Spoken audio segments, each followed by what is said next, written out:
Nakaredy na itong pambayad ko para sa due date ng credit card na nasa 45k total sa buwang ito sa loob ng 1 month. At kuha rin tayo mula sa naitabi nating kita ng ating tindahan. Pinaghandaan ko na talaga itong pambili na ito. Na-search ko na sa Google at sa Benson kung magkano yung presyo na bibilihin, pandagdag, pagkakitaan o investment para sa pag-grow pa ng ating store. Bawas stress at panghihinayang pag wala tayong maibigay sa ating mamimili. Maliban pa sa mga kinakash ko na umaabot din ng 40k sa isang buwan, pag naghahanap ako ng mga mas murang produkto para sa paninda, sa mga pamilihan na cash lang ang pwede, sa grocery na ginagamitan ng credit card, kumpleto naman, kaso yung ibang paninda tulad ng bigas at egg, may iba kaming bilihan na mas mura, kaya lang cash lang ang pwede. Tara, punta tayo ng Avenson Walter Mart. Tingnan natin yung matagal ko nang gustong bilhin din na chest freezer inverter. Dagdag pagkakitaan para sa ating small sari-sari store. Dito rin namin binili yung chest freezer. Ang chiller na Condura inverter din. Pero kinuha namin yung chiller, 12 months to pay.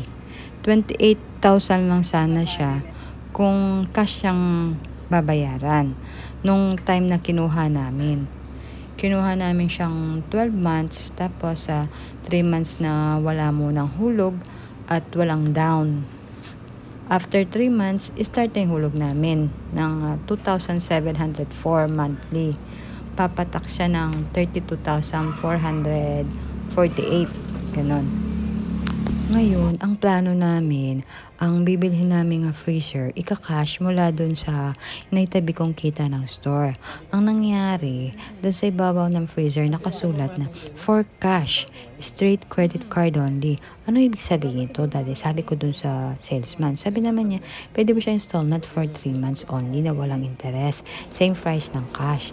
Uy, mas okay yun na. Kaya, yun, dali-dali na akong na okay yun na gusto ko yung ganyan 3 months na wala ka pa nalabas sa pera, tapos magagamit mo na yung freezer, walang down, and then kundi delivery fee lang. Tapos next month na yun yung first hulog namin. Sa suloy na? Ate niya po, LED na laro na sunod na lang muna. So, 2 watts. Yan yun, sir.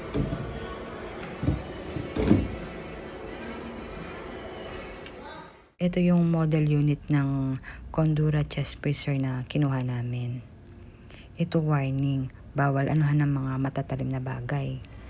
Ito nang napupusuan ko, chest freezer Condura inverter.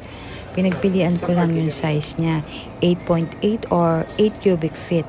At sa 8.8 cubic feet ako, kasi konti na lang naman din ang diferensya niya. At mas malaki na siya. Ayan, process na siya.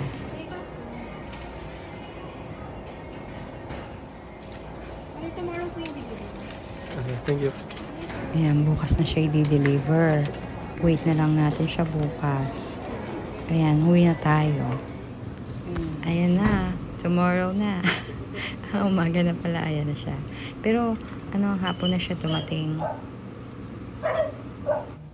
Ang procedure niyan, katulad din ng ginawa namin doon sa chiller nung bago pa siya namin natanggap. Na pagka-deliver, hindi mo muna pwedeng isaksak agad.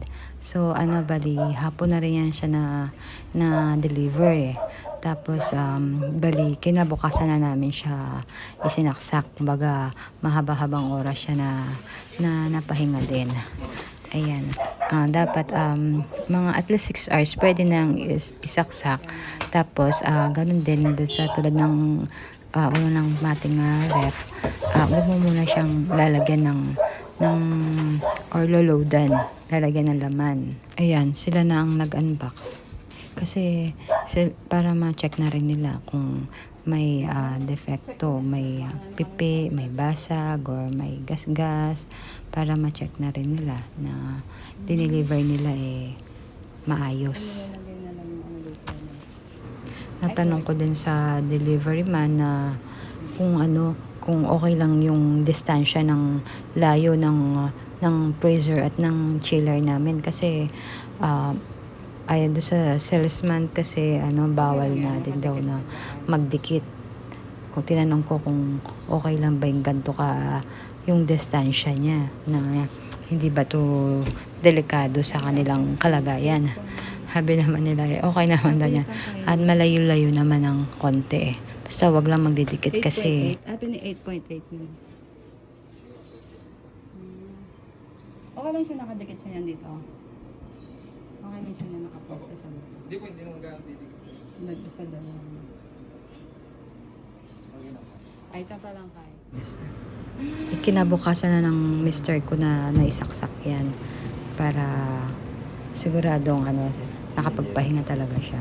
Kasi hapon na rin yan siya na deliver Kaya yan siya. Tapos, inaantay na lang, nang nakapagpahinga na siya, sinaksak na siya. Tapos, naantay na lang namin siya ng 4 hours. Pinaandar namin siyang 4 hours. Tapos, lalamnan na namin siya dyan. Kung sa ice business, ang recommended talaga yung upright freezer. Pero ako, gusto ko kasi talaga itong style na itong chest freezer Kasi hindi lang yelo yung mga ice cream pa, yung mga meat products, at mga iba pang mga parang madali siyang makuha. At dito naman sa ice, yung isang rep ko, mabilis naman siyang magyelo and then nililipat namin. Ang suggested naman sa pagano ng yelo sa chest freezer, yung tube ice, ganyan. Kumbaga, na siya, solid na siya. Tapos, at saka, ilalagay mo na lang doon sa chest type na freezer mo. Pero, ang akin yun, dahil hindi pa ako kumukuha ng, mas gusto ko yung gumagawa. Gumagawa. Masakit sa kamay. Yeah. Pero, parang 40 mas komportable pieces. pa ako sa paggawa. Gagawa pa ako. Pag Ayan. naubos ng mga ito, Halos mga 50 pieces na yata yung nagawa ko dito.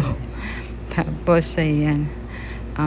Bali, 2 days or 3 days bago lahat tumigas. Pero hindi na siya umaabot ng 2 days na uubos na rin kasi kahit hindi pa siya ganun ka solid yung niya.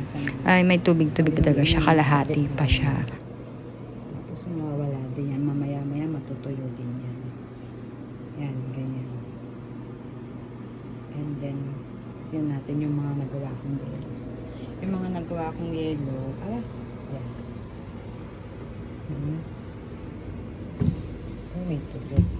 Natunaw yung yelo dito. May yelo to Ay, nagano siya ng bonus. Ayan ang mga nagawa ko na ng yelo. Bali nagawa ko dyan ay 50 pieces. Tapos, yung pinlastic ko na yung iba. Ayan. Ayan. Para kung sakali mabutas, naka-plastic siya. Naka-protection. And then, ayan. Tapos naglagay yung mister ko na yun yung sa isa naming rep na na ang tawag dyan yung sa storage niya doon sa isang rep. Yan lagay namin dyan para pag kung sakaling may nabasag or na nabutas, ayan, may LED na siyang ilaw. Ang ating Pandora chest freezer.